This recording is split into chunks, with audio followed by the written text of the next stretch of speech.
Hi అండి, అందరికీ good morning.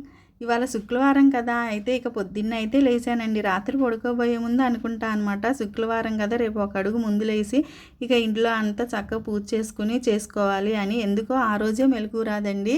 ఇంకా పొద్దున్నే 5ంటికి అయితే లేసాను అనమాట. అంటే 4:30కి లెగవాలనుకున్నా, కానీ 5ంటికి మెలకు వచ్చింది. ఇంక అప్పుడప్పుడు లేసేసి ఇల్లు వాకిళ్ళన్నీ శుభ్రం చేసేసి స్నానం చేసి వచ్చి అమ్మవారికి ఇవాళ పులిహార నైవేద్యంగా పెడదాంలే అని చెప్పేసి ఇక పులిహార బియ్యం అయితే కడిగి పెట్టి రైస్ కుక్కర్లో పెట్టానండి. ఇంకా ఆ తర్వాత ఇంటి ముందు ముగ్గులు వేసుకుని దీపాలు పెట్టుకుని చక్కగా అలంకరణ చేసుకున్నాను అనమాట. అసలు శుక్రవారం అంటేనే ఇంట్లో పండగ ఉన్నట్టు ఉంటుంది కదా. చక్కగా ఇల్లు వాకిళ్ళు అన్నీ చక్కగా అలంకరణతో భలే ఉంటాయి అండి. ముగ్గులతో కానీ చాలా రోజు చేసుకునేది వేరు, శుక్రవారం వేరు కదా. అసలు సూర్యోదయం చూడండి ఎంత బాగుందో కదా. కాలం ఎప్పుడు ఒకలా ఉండదండి. మనం ఇప్పుడు బాధపడుతూ ఉండొచ్చు, కానీ మన బాధ పెట్టకపోయినా సరే, మనల్ని బాధ పెట్టిన వాళ్ళు ఏదో ఒక రోజు ఖచ్చితంగా వాళ్ళు బాధపడే రోజు అంటూ వస్తుందండి. అందుకే మౌనం అనేది ప్రధానం అంటారనమాట. ఇప్పుడు మనల్ని ఒకళ్ళు ఎవరన్నా బాధ పెట్టారనుకో, వాళ్ళని మనం తిరిగి అనాల్సిన అవసరం లేదండి.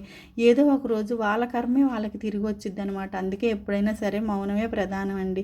ఇక అట్లాగే పులిహార కలిపేసి అమ్మవారికి కూడా విడిగా తీసి పులిహార పెట్టా. ఎందుకంటే పిల్లలకి పులిహార అంటే ఇష్టం అనమాట. ఇంకా వాళ్ళకి కూడా పెడదామని చెప్పేసి దేవుళ్ళకైతే తీసి పక్కన పెట్టానండి.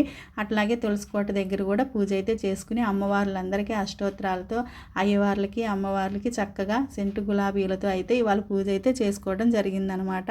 ఇంకా అట్లాగే పూజ అంతా కంప్లీట్ చేసుకుని పులిహార నైవేద్యంగా పెట్టి అట్లాగే అరటిపళ్ళు కూడా పెట్టుకుని ఈరోజు పూజ అయితే ఇలా చేసుకున్నానండి. అట్లాగే హారతి కూడా ఇచ్చేసానమాట. హారతి ఇచ్చి పూజ అంతా ఇలా కంప్లీట్ అయిపోయింది. ఈరోజు శుక్రవారం పూజ మా ఇంట్లో ఇలా జరిగిందనమాట. అసలు శుక్రవారం అంటేనే ఒక పండగలా ఉంటుంది కదా. పూజ అయితే కంప్లీట్ అయిపోయింది.